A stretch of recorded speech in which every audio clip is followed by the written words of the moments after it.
My fiancé went live and said, "Can't wait to marry this fool and take half." I commented, "Joke's on you, the wedding's cancelled." Her face dropped midstream. Hey viewers, real quick, only 8% of you watching are subscribed, and the channel's kind of stuck right now. If you enjoy these stories, hitting that subscribe button would really help us keep going. Thanks. I'm 24 Ryan, writing this while my ex-fiancée Madison frantically tries to explain herself in the other room. This happened 2 hours ago, and I'm still processing how someone can destroy their entire future with one stupid live stream. Madison's been doing this Instagram influencer thing for about a year now. Started small, maybe 200 followers, mostly posting workout videos and lifestyle content. Nothing major, but she was passionate about building her brand. Over the past few months, her follower count started growing. She hit 5,000 last week and was super excited about potentially getting sponsorship deals. The growth went to her head a bit, but I figured it was harmless. We've been together 2 years, engaged for 6 months. I work in tech, make decent money, and we'd been planning a small wedding for next spring. Nothing fancy, just family and close friends. This afternoon, Madison was setting up for one of her regular live streams. She does them every Wednesday at 4 p.m., usually talks about fitness routines, upcoming content, answers questions from followers. Pretty standard stuff. I was working from home in the next room, had a client call scheduled for 4:30, so I was just finishing up some prep work when I heard her go live. Hey everyone, welcome back to another Wednesday check-in. I could hear her through the wall doing her usual intro, talking about her workout from earlier, some new protein powder she was trying. Normal content. About 10 minutes in, I heard her voice change. She got that gossipy tone she uses when she's talking to her girlfriends about drama. "So, you guys have been asking about the wedding planning, and I have some tea to spill." I paused my work. Madison doesn't usually talk about our personal stuff on her streams. I know some of you think I'm crazy for getting married so young, but honestly, I've got it all figured out. She was talking louder now, clearly excited about whatever she was about to say. Ryan makes really good money in tech, and he's like totally clueless about protecting himself financially. I frowned. That wasn't true. I handle my own finances carefully. And here's the best part. When I bring up money stuff, he just says we'll figure it out together. No prenup talk, no separate accounts, nothing. My stomach started to turn. We'd had conversations about combining finances after marriage, but I'd been thinking about partnership, not whatever this was. Like, this man is gonna marry me with no protection whatsoever. A chill ran down my spine. I quietly moved closer to the door between our rooms.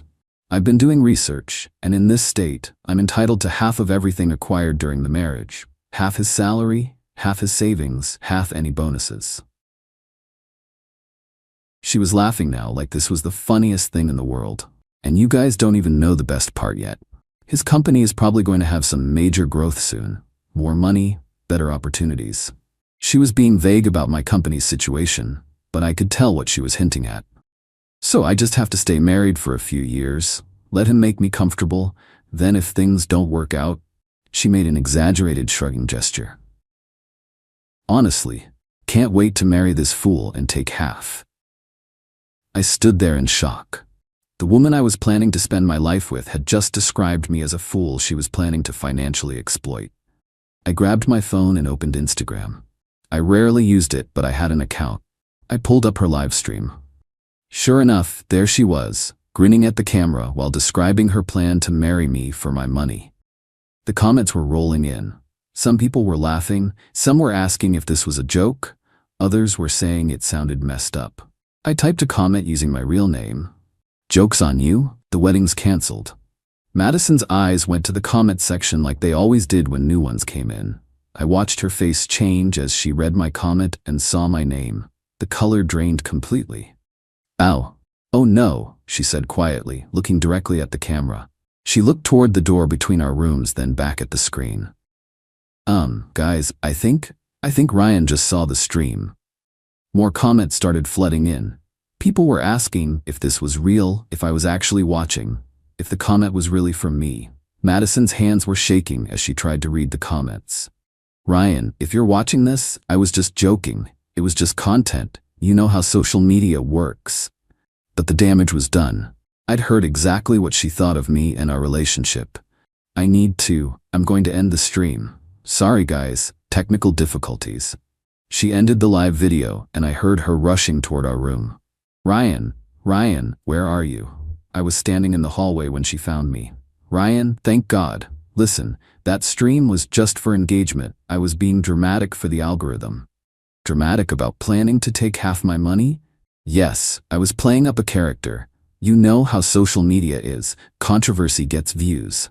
Madison, you researched divorce laws. You knew specific details about asset division. I was just trying to sound convincing for the content. You called me a fool. You detailed a plan to exploit me financially. Ryan, I love you. I want to marry you because I love you. No, you want to marry me because you think I'm an easy target. That's not true. I looked at her for a long moment. 2 years together, and I'd never seen this side of her. Madison, pack your stuff. Ryan, no, please. It was just a stupid stream. It was your honest thoughts. You just said them in public by mistake. Ryan, I'll delete everything. I'll post an apology. I'll never talk about money again. Madison, you can't delete a live stream, and you can't delete what I heard you say. Then I'll explain it was all fake. Was it fake when you researched what you'd be entitled to in a divorce? Was it fake when you calculated how long you'd need to stay married? She had no answer. Madison, I'm calling off the wedding. Ryan, please, don't let one stupid mistake ruin everything. This wasn't a mistake. This was you revealing who you really are. I spent the evening calling vendors. The caterer required full payment since we were less than 6 months out. The venue kept the deposit and charged a 50% cancellation fee. The photographer was more understanding but still kept her deposit. Total cost about $8,000. Expensive lesson, but cheaper than what Madison was planning. Update 1. 1 week later, the internet works fast, but not as fast as I initially thought. Thanks for all the comments. This whole situation has been educational. Madison's live stream got screen recorded by at least 3 people. By Friday, clips were starting to circulate in relationship advice groups and influencer drama pages. It took about 4 days for the story to really gain traction. Someone posted it on TikTok with the caption, "This is why prenups exist," and it started getting shared from there. Madison spent the weekend trying to do damage control. She posted multiple Instagram stories, claiming the whole thing was satirical content and that she was highlighting toxic relationship dynamics. The problem was that her explanation didn't match her delivery on the stream. She'd been genuinely excited and conspiratorial, not satirical. Her follower count dropped from 5,200 to about 1,800 over the course of a week. Not as dramatic as some viral disasters, but significant for someone trying to build an influencer career. Monday, she tried a different approach with me. Ryan, look what this has done to my reputation. My follower count is destroyed. I didn't do anything to your reputation, Madison. You did this to yourself. All I did was make one comment on a live stream. You detailed a plan to marry me for financial gain. That's not one comment.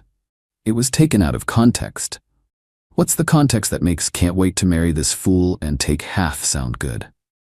Tuesday, her parents called. They'd seen some of the clips through mutual friends. Her mom wanted to apologize for Madison's behavior. Her dad said he understood why I'd called off the wedding and that they were embarrassed by what she'd said. Ryan, we didn't raise Madison to think like this. We don't know where this attitude came from. I think social media might have changed her priorities. Ryan, you're making the right choice. If she's thinking like this before marriage, it would only get worse after. Wednesday brought an unexpected call from my company's HR department.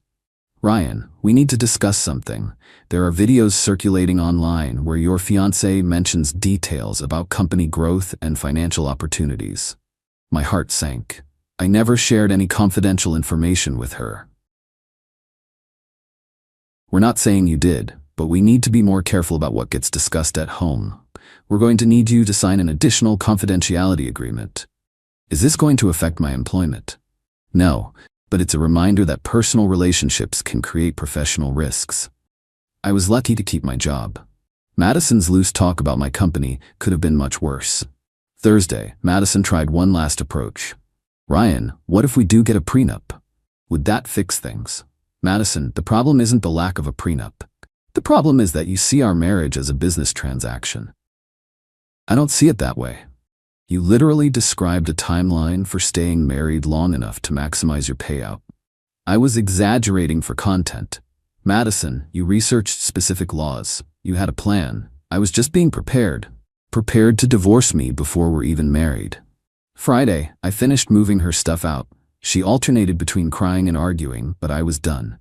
Ryan, 5 years from now, you're gonna regret this. Madison, 5 years from now, I'm going to be grateful I dodged this bullet. Final update, 3 weeks later. The story has had a satisfying conclusion, though it took longer to play out than I expected.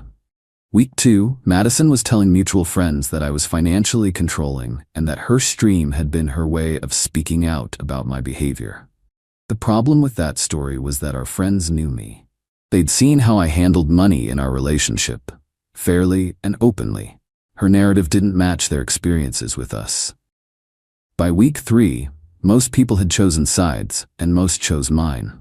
Madison's follower count stabilized around 900 people. Mostly drama watchers waiting to see what she'd do next. She tried posting normal fitness content, but the comments were always about the gold digger stream. 2 weeks ago, I found out she'd been messaging other influencers asking for advice on reputation recovery. Most ignored her, but one screenshot made it back to me showing Madison asking how to monetize controversy. She still didn't understand that what she'd done was wrong. Last week, I ran into Madison at the grocery store. She looked tired, like she hadn't been sleeping well. Ryan, hi, how are you doing? I'm good, Madison. How's everything going? It's been hard. This whole thing really affected my life. I'm sorry you're having a tough time. Do you think we could ever try again? I've learned a lot from this. Madison, what have you learned? That I need to be more careful about what I say online. That's it? That's what you learned? And that privacy is important in relationships. Madison, do you understand why what you said was wrong? Because it hurt your feelings? Because you were planning to exploit me financially? Ryan, I would never actually do that. But you researched how to do it. You had a timeline. You were excited about the opportunity. I was just being dramatic. Madison, I hope you figure out what you actually did wrong someday. But it won't be with me. Me? I'm doing great. I took the money I would have spent on the wedding and put it toward a house down payment. My company situation worked out well, and I'm in a much better financial position now. Started dating again recently. Met someone named Jennifer, who works as a financial advisor. When I told her the Madison story, her response was perfect. She broadcast her plan to financially exploit you? That's not just gold digging, that's being bad at gold digging. No drama, no sympathy for Madison, just clear understanding that planning to exploit your partner is wrong. The best part about this whole experience? I learned that sometimes people tell you exactly who they are, and you should listen. Madison thought she was clever for researching how to maximize her financial gain from our marriage. She thought I was naive enough that she could brag about her plan to strangers on the internet. Instead, she revealed her true intentions to the one person who needed to hear them most, me. She wanted to marry a fool and take half. Instead, she played herself and lost everything. The internet might forget eventually, but I won't.